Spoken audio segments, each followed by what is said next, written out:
রজব নবম হিজরি সন। এরপর জুলহাজ থেকে রজব মাস পর্যন্ত রাসূলুল্লাহ সাল্লাল্লাহু আলাইহি ওয়াসাল্লাম মদিনায় অবস্থান করেন এবং পরে মুসলমানগণ রোম অভিযানের জন্য প্রস্তুত হতে বলেন। জুহরি, ইয়াজিদ ইবনে রোমান, আবদুল্লাহ ইবনে আবু বকর, আসেম ইবনে আমর প্রমুখ ঐতিহাসিক তাবুক অভিযানের নিম্নরূপ বর্ণনা দিয়েছেন। রাসূলুল্লাহ সাল্লাল্লাহু আলাইহি ওয়াসাল্লাম তার সাহাবীগণকে রোম অভিযানের প্রস্তুতি গ্রহণের নির্দেশ দিলেন। সে সময় মুসলমানদের জন্য সময় ছিল অত্যন্ত কঠিন। একদিকে ছিল গ্রীষ্মের প্রচণ্ড খরতাপ, অন্যদিকে দেশে চলছিল দুর্ভিক্ষ। যাদের কিছু ফল জন্মেছে তা একেবারে পেকে গিয়েছিল। লোকেরা তাদের ফল সংগ্রহ করা এবং ছায়া শীতল জায়গায় অবস্থান করার প্রতি প্রবল আকর্ষণ অনুভব করছিল। ঠিক এমন সময় বাইরে যাওয়া কারো মনোপুত ছিল না। অধিকাংশ অভিযানে যাওয়ার আগে রাসূলুল্লাহ সাল্লাল্লাহু আলাইহি ওয়াসাল্লাম গন্তব্যস্থল সম্পর্কে সামান্য কিছু আভাস ইঙ্গিত দিতেন, জানিয়ে দিতেন যে যেদিকে রওনা হচ্ছি আসল গন্তব্য তা থেকে আলাদা। আহ, কিন্তু তাবুক অভিযানের বেলায় সম্পূর্ণ এরকম ঘটনা ঘটল। এক্ষেত্রে গন্তব্যস্থলের কথা সবাইকে দ্বার্থহীনভাবে জানিয়ে দিলেন, কেননা গন্তব্যস্থান ছিল অনেকটা দূরের, সময়টা ছিল অত্যন্ত নাজুক এবং শত্রুর সংখ্যাধিক্য ছিল গুরুতর পর্যায়ের। তাই লোকেরা যাতে অভিযানের জন্য যথোপযুক্তভাবে প্রস্তুতি নিতে পারে সেজন্য আগেভাগে তিনি সবকিছু জানিয়ে দিলেন। তিনি মুসলমানগণকে প্রস্তুত হতে বললেন এবং জানালেন যে এবার মোকাবেলা রোম সম্রাটের সাথে। এই প্রস্তুতি চলাকালে একদিন রাসূলুল্লাহ সাল্লাল্লাহু আলাইহি ওয়াসাল্লাম বনু সালামা গোত্রের জাদ ইবনে কায়েসকে বললেন, হে জাদ, এবছর রোমানদের সাথে লড়তে তুমি কি প্রস্তুত? সে বলল, হে রাসূলুল্লাহ, আমাকে পাপের ঝুঁকির মধ্যে নিক্ষেপ করা চাইতে আমাকে বাপের বাড়িতে থাকার অনুমতি দেবেন কি? আল্লাহর কসম, আমার গোত্রের লোকেরা জানে আমি নারীদের প্রতি যতখানি দুর্বল অতটা খুব কম লোকই আছে। রোমান মেয়েদেরকে দেখে আমি নিজেকে সামলাতে পারবো না বলে আমার আশঙ্কা। রাসূলুল্লাহ সাল্লাল্লাহু আলাইহি ওয়াসাল্লাম তার ব্যাপারে আর মাথা ঘামালেন না। তিনি বললেন, তোমাকে অনুমতি দিলাম। জাদ ইবনে কায়েস সম্পর্কে এই আয়াত নাজিল হয়, ওয়ামিনহুম মান ইয়াকুলু যাল্লি ওয়ালা তাফতিননি আলা ফিল ফিতনাতি সাকাতু ওয়া ইন্না জাহান্নামা লামুহিতাতুম বিল কাফিরিন। কেউ কেউ বলে, আমাকে বাড়িতে থাকার অনুমতি দিন, ফিতনার মধ্যে ফেলবেন না। জেনে রাখো তারা ফিতনার মধ্যে নিক্ষিপ্ত হয়ে আছে, জাহান্নাম নাফরমানদের ঘেরাও করে রেখেছে। অর্থাৎ সে রোমান নারীদের প্রতি আসক্ত হবার আশঙ্কা বোধ করছিল। আসলে সে আশঙ্কা তার ছিল না। রাসূলুল্লাহ সাল্লাল্লাহু আলাইহি ওয়াসাল্লাম এর সাথে জিহাদে না গিয়ে নিজের স্বার্থকে অগ্রাধিকার দিয়ে সে আরও বড় বিপদের ঝুঁকি নিয়েছে। তার জন্য নির্ধারিত রয়েছে জাহান্নাম। মুনাফিকরা একে অপরকে বলল, এত প্রচণ্ড গরমে তোমরা সফরে যেও না। তারা এভাবে জিহাদ থেকে ফিরে থাকতে সচেষ্ট হচ্ছিল এবং সত্যের পথে দ্বিধা সংশয়ে লিপ্ত হয়েছিল। আল্লাহ তাআলা তাদের সম্পর্কে নাজিল করেন, তারা বলল, গরমের মধ্যে সফরে যেও না। হে নবী, তুমি বলে দাও, দোজখের আগুন সর্বাধিক গরম। কুল নারু জাহান্নামা আশাদ্দু হাররা। হ্যাঁ, লা তাকুম ফিহি আবাদা। সরি, আচ্ছা, তারা যদি বুঝতো তাহলে এমন কথা বলতো না। অতএব তারা যেন কম হাসে এবং বেশি কাঁদে, তাদের অপকর্ম শাস্তি তাদের পেতেই হবে। ইবনে ইসহাক বলেন, এরপর রাসূলুল্লাহ সাল্লাল্লাহু আলাইহি ওয়াসাল্লাম সফরের আয়োজন চালাতে লাগলেন এবং মুসলিম জনগণকে দ্রুত প্রস্তুতি সম্পন্ন করতে বললেন। বিত্তবান মুসলমানগণকে তিনি সাওয়ারির পশু, টাকা পয়সা, রসদপত্র ইত্যাদি নিয়ে আল্লাহকে পথে সাহায্য করতে উৎসাহিত করতে লাগলেন। ধনী মুসলমানগণ অনেক সাহায্য দিলেন এবং আল্লাহর সন্তুষ্টিকে তারা যথেষ্ট মনে করতে লাগলেন। ওসমান ইবনে আফফান রাদিয়াল্লাহু আনহু এই সময়ে সকলের চাইতে বেশি দান করেন।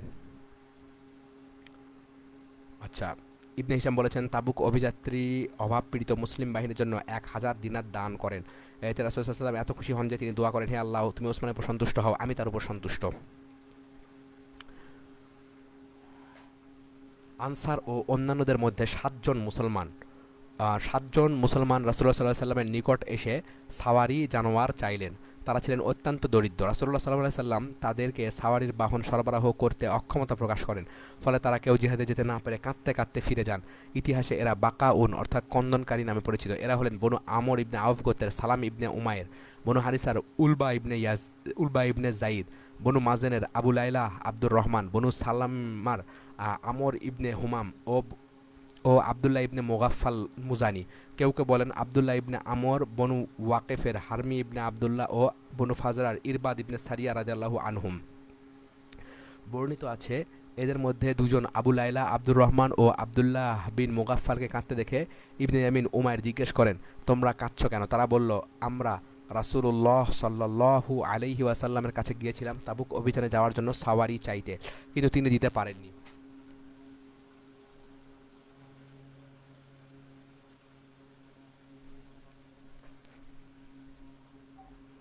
আচ্ছা, আমাদের কাছেও এমন কিছু নেই যা দ্বারা তার সাথে অভিযানে যেতে পারি। তখন ইবনে ইয়ামিন তাদেরকে একটা উট এবং কিছু খুরমা দিলেন। তারা ওই সাহারাতে ছিল রাসূলুল্লাহ সাল্লাল্লাহু আলাইহি ওয়াসাল্লামের সাথে অভিযানে চলে গেলেন।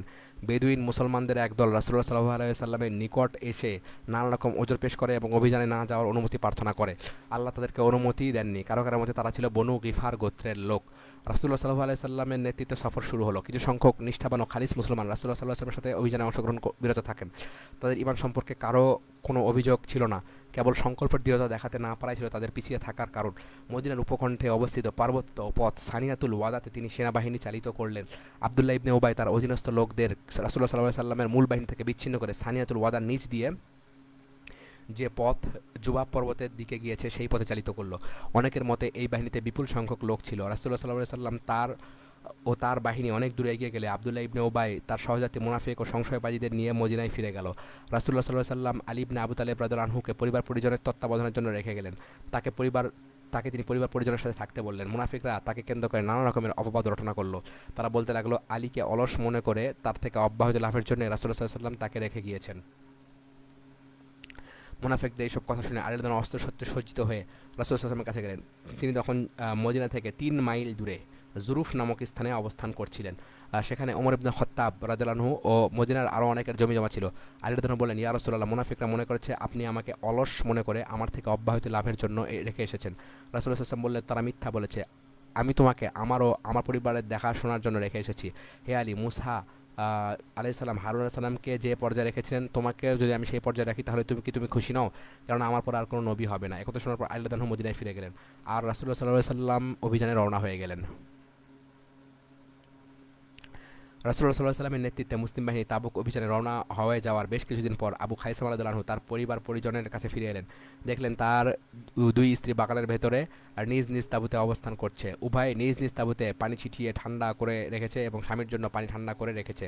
তারা তার জন্য খাদ্যও তৈরি করে রেখেছে। তিনি এসে তাঁবুর দোরগোড়ায় দাঁড়িয়ে ভেতরে তার 2 স্ত্রীর প্রতি নজর দিলেন এবং তার আরাম আয়েশের জন্য তারা যে ব্যবস্থা করে রেখেছে তাও দেখলেন।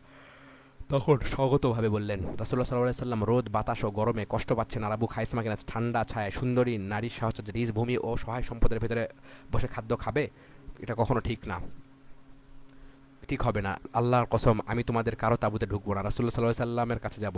তোমরা আমাকে অনেক জিহাদি সাজে সজ্জিত করে দাও। তারা সাজ সরঞ্জাম গুছিয়ে দিলেন। অতঃপর তার উট এগিয়ে দেওয়া হলো। আবু খাইসামা রওনা হলেন এবং রাসূলুল্লাহ সাল্লাল্লাহু আলাইহি সাল্লামের সন্ধানে দ্রুত ছুটলেন। তিনি তাঁবুতে অবস্থান নেওয়ার পর আবু খাইসামা সেখানে উপনীত হলেন। প্রতিমধ্যে অপর এক সাহাবা উমাইর ইবনে ওয়াহাব জুমাহি আবু খাইসামার সঙ্গী হলেন। তিনিও রাসূলুল্লাহ সাল্লাল্লাহু আলাইহি ওয়াসাল্লামের অভিযানে অংশগ্রহণ করতে যাচ্ছিলেন। তারা উভয়ে যখন তাবুকের কাছাকাছি হয়েছেন তখন আবু খাইসামা উমাইরকে বললেন, আমি একটা গুনাহ করে ফেলেছি, কাজেই তুমি একটু আমার পেছনে পড়লে তোমার কোনো ক্ষতি হবে না। আমাকে আগে রাসূলুল্লাহ সাল্লাল্লাহু আলাইহি ওয়াসাল্লামের কাছে পৌঁছাতে দাও। তাবুকে রাসূলুল্লাহ সাল্লাল্লাহু আলাইহি ওয়াসাল্লামের কাছাকাছি পৌঁছালে সাহাবীগণ তাকে দেখে বললেন, একজন উষ্টচালক এদিকে এগিয়ে আসছে। রাসূলুল্লাহ সাল্লাল্লাহু আলাইহি ওয়াসাল্লাম বললেন, সম্ভবত আবু খাইসামা। সাহাবীগণ বললেন, ইয়া রাসূলুল্লাহ, আবু খাইসামাই তো। কাছে এসে উট থেকে নেমে আবু খাইসামা রাসূলুল্লাহ সাল্লাল্লাহু আলাইহি ওয়াসাল্লামকে সালাম জানিয়ে তার কাছে গেলেন।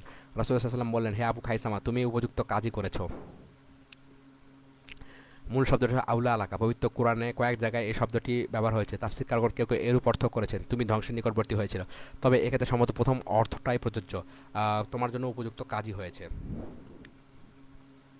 তারপর তিনি রাসূলুল্লাহ সাল্লাল্লাহু আলাইহি সাল্লামকে তার সমস্ত ঘটনা খুলে বললেন। রাসূলুল্লাহ সাল্লাল্লাহু আলাইহি সাল্লাম তাকে মোবারকবাদ দিলেন এবং তার জন্য দোয়া করলেন।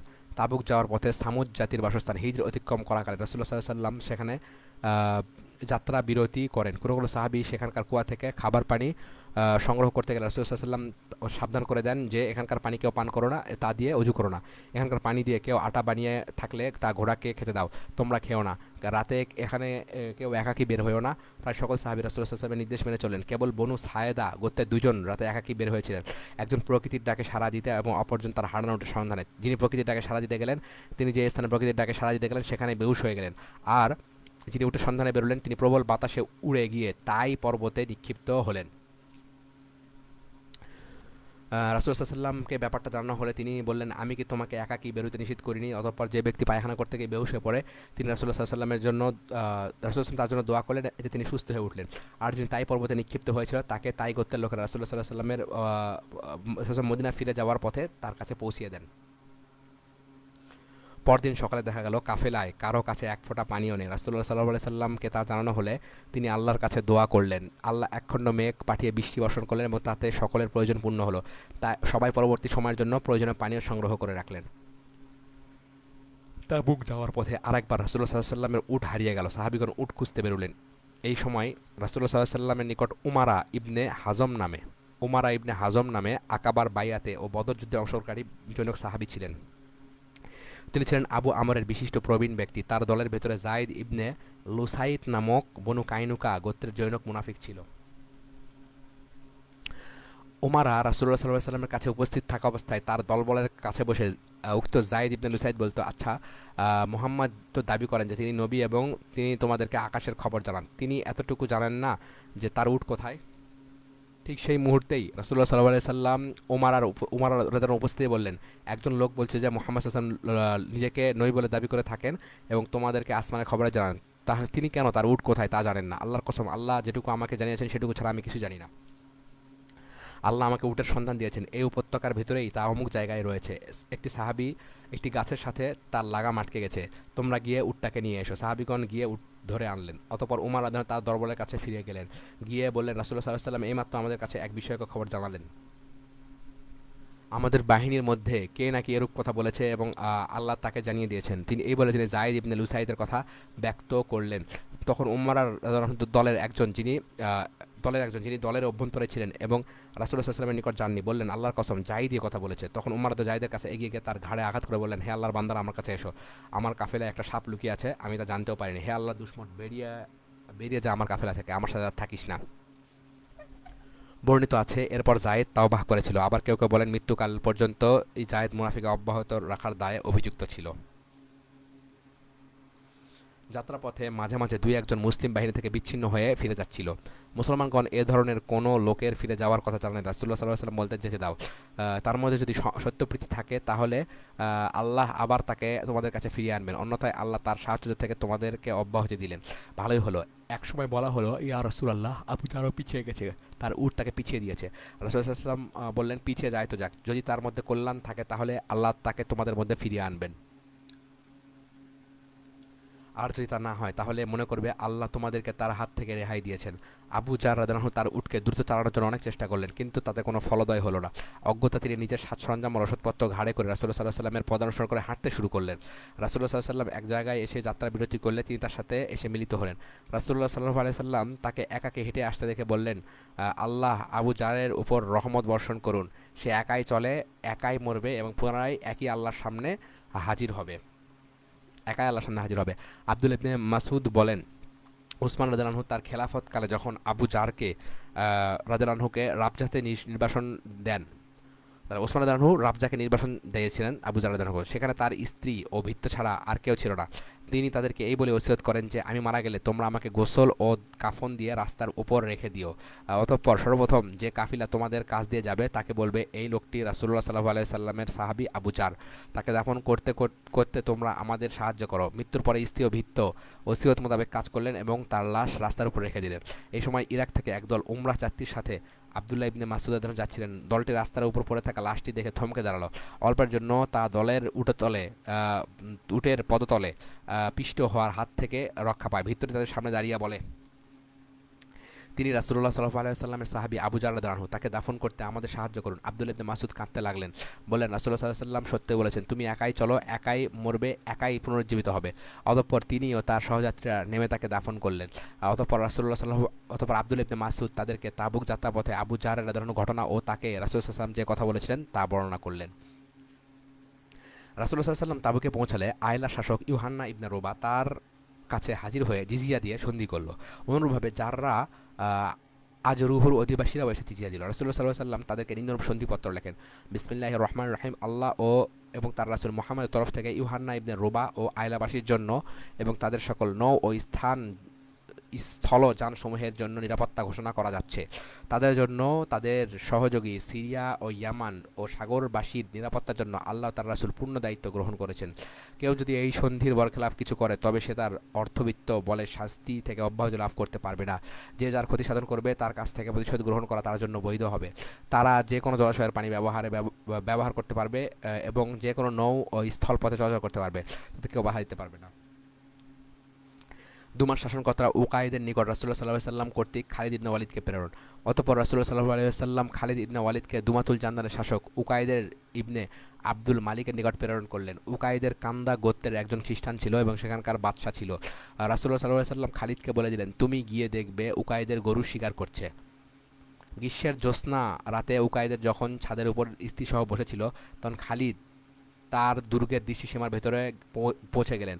একটি বন্য গরু ওই সময় উকাইদের প্রাসাদের দরজায় শিং দিয়ে গুঁতাতে লাগলো। তার স্ত্রী বলল, এমন গরু আর কখনো দেখেছো? সে বলল, না। স্ত্রী বলল, তাহলে এমন শিকার হাতছাড়া করা কি উচিত? সে বলল, কক্ষনো না। এই বলেই সে নিচে নামলো এবং ঘোড়ায় সওয়ার হলো। সে নিজে এবং তার ভাই হাসান সহ পরিবারের বেশ কয়েকজনকে নিয়ে শিকারের পিছনে ছুটল। বাইরে বেরিয়ে তারা রাসূলুল্লাহ সাল্লাল্লাহু আলাইহি ওয়াসাল্লাম কর্তৃক প্রেরিত বাহিনীর হাতে ধরা পড়ল। উকাইদের ভাই হাসান মুসলিম বাহিনীর হাতে নিহত হলো। তার পরিধান ছিল স্বর্ণের জরিদার একটি রেশমি জামা। খালিদ সেটা খুলে নিলেন এবং মদিনায় যাওয়ার আগেই লোকজনকে মদিনায় পাঠিয়ে দিলেন।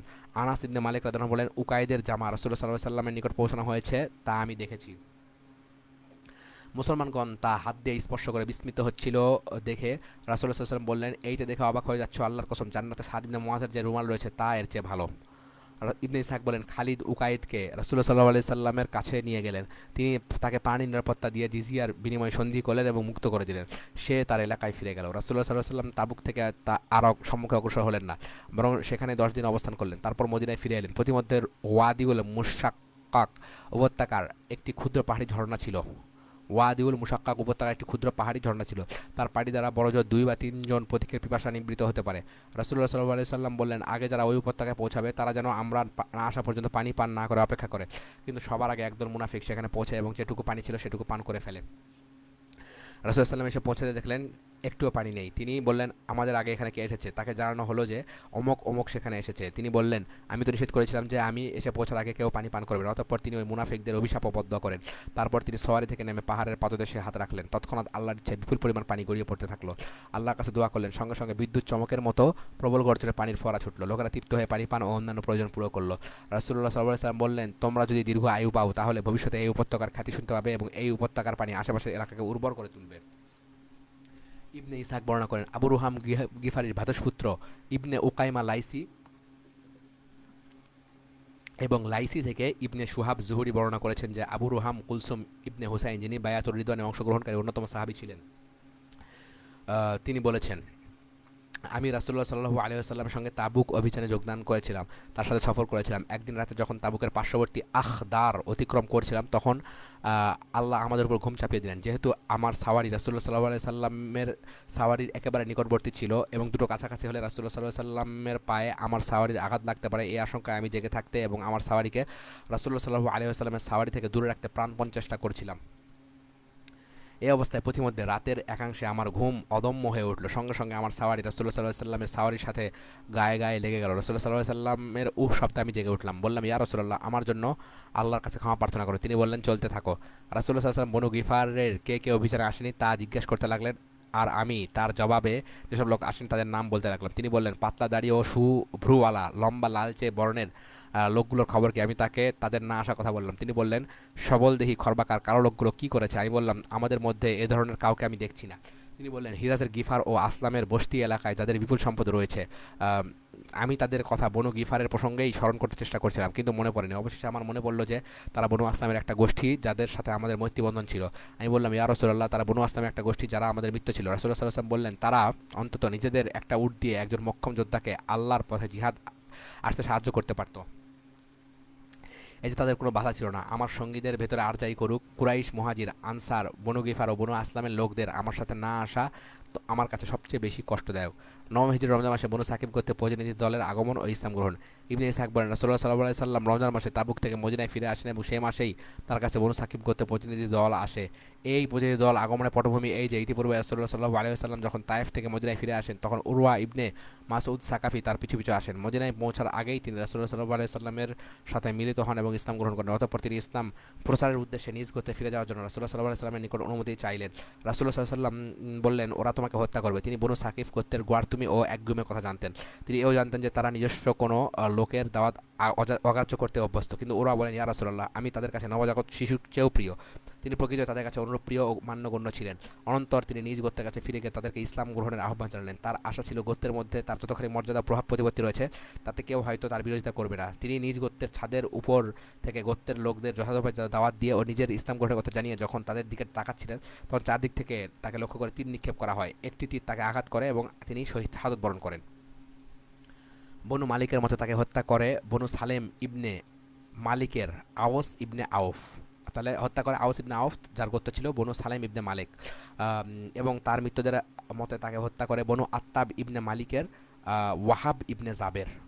তাহলে হত্যা করে ওয়াহাব ইবনে জাবের, তীর নিক্ষেপ করে বনু মালিকের মতে তাকে হত্যা করে বনু সালিম ইবনে মালিকের আওস ইবনে আউফ, এবং তার মৃত্যুদের মতে তাকে হত্যা করে বনু আত্তাব ইবনে মালিকের ওয়াহাব ইবনে জাবের। বনু সালিম ও বনু আত্তাব বনু সাকিফের শাখা বনু মালিকভুক্ত পরিবার। উরওয়া আহত হওয়ার পর তাকে বলা হয়, এটা আপনার হত্যা সম্পর্কে আপনার মতামত কি? তিনি বলেন, এটা আল্লাহর তরফ থেকে আমার জন্য এক পরম সম্মান ও গৌরব। আল্লাহ নিজে আমাকে শাহাদাতের এই গৌরবে ভূষিত করেছেন। রাসূলুল্লাহ সাল্লাল্লাহু আলাইহি ওয়াসাল্লাম তোমাদের এই স্থান থেকে ফিরে যাওয়ার আগে তার সাথে আগত যেসব মুজাহিদ শাহাদাত লাভ করেছেন তাদের থেকে আমার মর্যাদা মোটেই বেশি নয়, কাজেই আমাকে তোমরা তাদের সাথে দাফন করো। কথিত আছে উরওয়া ইবনে মাসউদ শাহাদাতের খবর শুনে রাসূলুল্লাহ সাল্লাল্লাহু আলাইহি সাল্লাম মন্তব্য করেন, সূরা ইয়াসিনে যে মুজাহিদের শাহাদাতের কাহিনী বর্ণিত হয়েছে উরওয়া তার সাথে তুলনীয়।